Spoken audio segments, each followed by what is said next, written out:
Yo, another video na naman. Bali yan, nadatnan pala ako ng undas sa Isabela bago umuwi ng Manila. Ayan, ako'y magtitirik muna. Nagising ako alas 2 ng hapon at andito na daw yung mga pinsan kong taga-Ilagan. Siyempre, namimiss ko rin sila. Ngayon lang din kami nagkita. Bali, nagtirik na pala ako ng kandila sa tito ko, sa lola ko at sa lolo ko. Yan pala yung pamilya ni Papa sa mga Talosig, sa father side ko. Andito din yung mga pinsan ko. Hindi pa kami kompleto, kaso solid na agad. Naghihintay pa kami kung sino pang dadaan o sino pang susunod sa amin dito. Bale yan, tamang kwento muna habang nag-aantay pa. Ayan, sasabayan namin ng Jean at Alfonso. Wala pa pala akong almusal dyan, si Pilyo lang ang baon. Sobrang dami lang niluto nila, tatakam ako kaso Jean agad yung hinarap ko.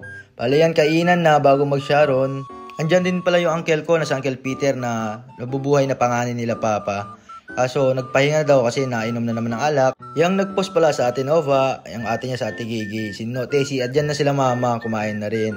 Ayan, namumula na naman si Kuya J.A. Siyempre, alak na naman yan. Din pala siya si Isay na idol ko, sexy. Tingnan mo nga naman ng batang ito. Di man lang nangangayayat. Andyan din pala yung tito namin kagawad, yan nakaputi, si Uncle Jun. Ayan, si Antinene, si Lantisena. Sobrang solid na to kasi sabi ko kahit di na ako bumiyahe muna ngayon kasi habang andito sila. Ngayon lang din kami nagkita-kita. Dati kasi every December 29 o 30 may reunion kami. Kaso ngayon, syempre yung mga bata nahihiya na rin di tulad ng dati. Lumabas pala ako saglit para tignan yung mga bata kasi sobrang saya nila, naglalaro daw sila. Ayun to, namimiss ko rin mga to eh. Dati-dati kami lang yung ganito, yung binibigyan ng pera pag Pasko, pag reunion. Ngayon hindi na, alak na naharap namin. Sobrang saya maging bata. Nag-i-enjoy ka, wala ka pang problema at obligasyon. Kaso pagtanda, akala ko ganun lang kadali. Sabi ko pa sa kanila, bigyan nyo nga ako ng 2 joints. Ayan, nag 2 joints silang lahat. Buti yan, mababait. Si Potpot lang hindi. Ayan na naman si Potpot eh. Bale yan, nagyayaan na naman sa ilog. Ayan yung ate ko na pangalawa. Tapos nagpaalam na rin ako sa tito ko, Uncle Kikoy, sa lola ko na si Minno Mensing. At yung lolo ko na pinakapogi, walang iba kundi si Antonio Talosig. Tumiretso nga pala kami kila Papa, kasama ko si Kuya J.A. at yung pamangkin ko na si John Braille. Sabi ko magtirik ka na lang kandila sa tito namin. Ayan, kapatid din pala ni Papa yan, si Uncle Boning. Itong katabi ni Papa, si Kakay Tinoy, kapatid pala ni lola namin Antonio. Tapos yan, yung pamangkin ko at si Papa ko. Ayan, anak pala yan ni Kleng Kleng, yung kapatid ko. Ayan, nagyayang kami sa ilog, maligo raw. Diyan si JC at si Lores, mga pamangkin kong macho. Ang lulusog. Dito nga daw kami maliligo sa may Pinakanawan River. Ayan, nagte-test drive na yung pamangkin ko. Para pag daw, bibili ng motor at drag race rin. Ayan, dyan na kami sa ilog. Sobrang solid. Pinakanawan River pala tawag dito. Yung baon pala namin dyan, yung mga di na Sharon na ulam kanina na naluto. Ayan, may pinapaitan dyan. Andyan pala si Ate Eunice, asawa ni Kuya Ulabog na pinsan namin, Kuya nila Kuya Jay. Andyan yung mga bata, 2 joints. Walang pagbabago, 2 joints pa rin. At alak. Hindi mawawala yan. Mga alak ng babae. Sanmig. Ate ko. Sobrang enjoy. Ito yung namimiss ko eh. Tapos nagsandok na rin pala ako ng pinapaitan. Tapos sobrang lamig eh.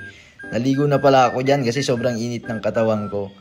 Wala pang kain yan. Partida, di ba? Puro pulutan lang ang banat. Ito yung namimiss ko sa Isabela eh. Pinapaitang buo. Yung solid na papaitan kasi walang ganito sa Manila. Puro may halong tubig eh. Ayan, sandok ako ng sandok. Kinukuha lahat ng laman. At pinagluto ko rin pala yung mga bata ng hotdog. Eh, dahil walang mantika, sabi ko, pwede naman yan ilaga.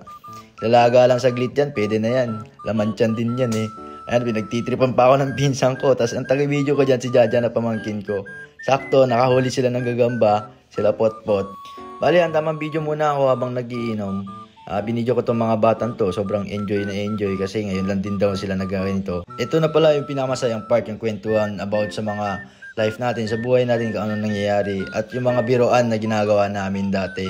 Solid na solid. Naabutan na rin kami ng hapon dyan hanggang gumabi, pero in-enjoy pa rin namin kasi mag-aalisan na naman, may trabaho na naman. Tulong-tulong na kami sa pag-aayos ng gamit dyan. Siyempre mga babae kasama namin, kami na mga lalaki bahala dyan.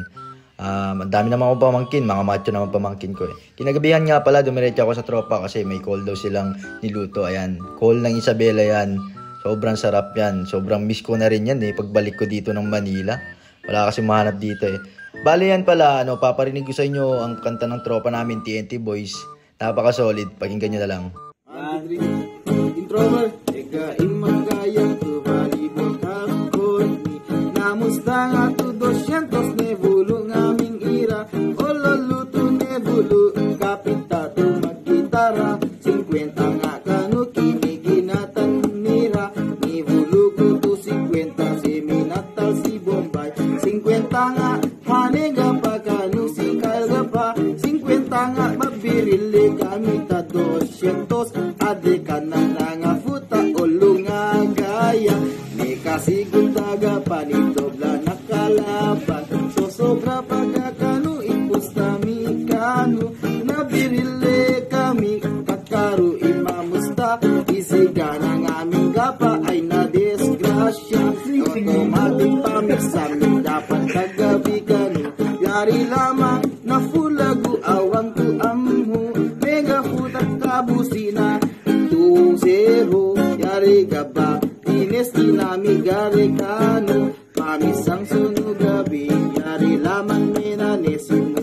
arugare kanu iabatawe kanu itaday pamisana itaday pamirienda itaday gapana batong ganata bida.